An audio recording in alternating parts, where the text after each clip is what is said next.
myself get up so well, 'cause I was in the club night out, trying to be somebody else I couldn't help but wonder how you made my life complete with skin. Eles são do tempo dos Hs, mas ainda sobrevivem à era da tecnologia. É claro que estamos falando do senhor vinil, que foi desenvolvido no final da década de 40. Os discos já tiveram seu tempo de glória, mas a mídia da vitrola deixou muita gente na saudade. O locutor Luiz ficou mesmo na saudade. Depois de quase 40 anos, o locutor de rádio se lembra bem dos tempos onde o vinil era o protagonista na Rádio Clube. Eu peguei um pouquinho dessa época, bem pouquinho, tá? Não, mentira, eu trabalhei muito com vinil, trabalhei bastante tempo e era gostoso, é prazeroso, dava mais trabalho, mas era interessante que a gente curtia mais.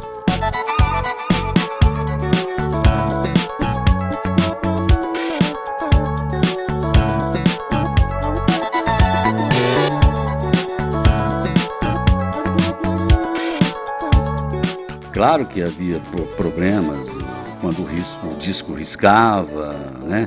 Então, aí de improviso de quem estivesse ali fazendo o programa e comentava, até fazia algumas piadinhas, né, com relação àquela falha que ocorreu no disco de vinil. Demorava para trocar o disco? Como que era? Ah, sim, esse processo também era um pouquinho mais complicado, né? Quando o ouvinte pedia uma música. Na época existia... Hoje menos, né? Mas na época existia o locutor e o sonoplasta, né? E também havia o programador, discotecário.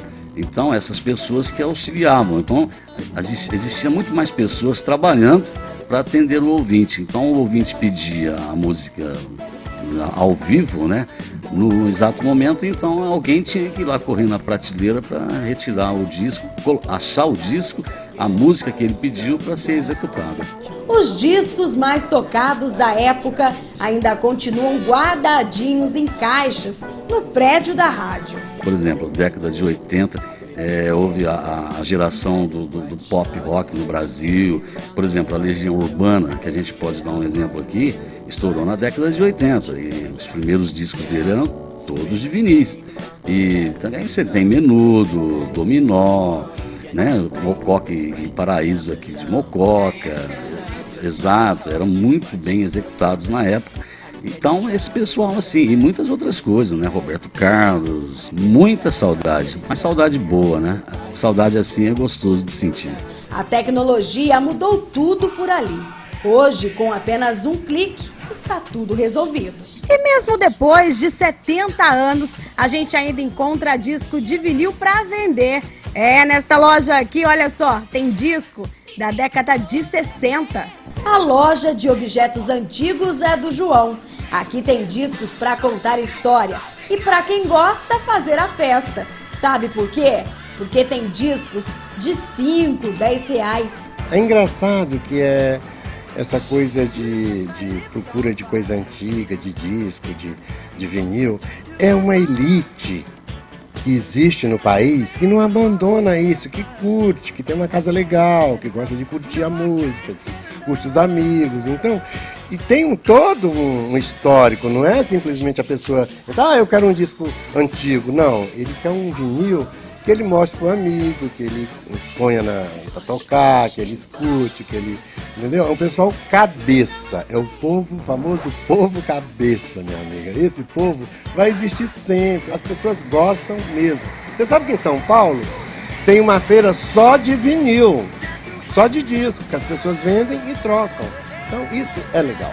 Marco na história que ganhou uma homenagem no Brasil. 20 de abril é dia do disco de vinil, que foi fundado em 1978, no Rio de Janeiro, em homenagem ao músico Ataúfo Alves, que morreu no dia 20 de abril de 1968. A data serve também para saudosistas, colecionadores e amantes do vinil. Então, este é um dia para parabenizar o Beto. Mesmo depois de décadas, ele ainda é um grande apaixonado pelos bolachões. Afinal, cresceu ouvindo o bom som do velho vinil.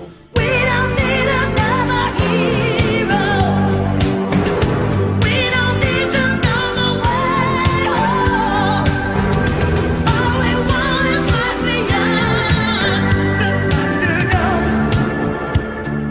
Começou com meu pai, né? Eu tinha 5, 6 anos e ele tinha uma vitrola em casa, vendo que não existe mais, porque era de madeira, foi se estragando com o tempo.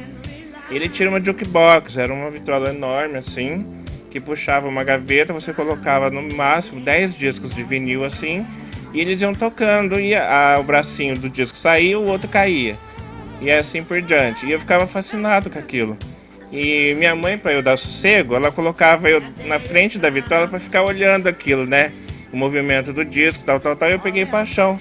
Mas não é só o disco, é a música em si, né? E como eu tinha te dito antes, o disco de vinil é muito melhor que o CD.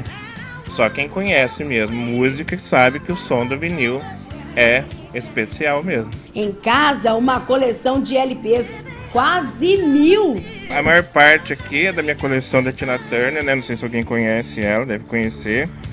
E Quantos você tem dele? a dela deve ter uns 300 mais ou menos, só dela. Tem CDs também, mas CDs não chega nem nos pés, né?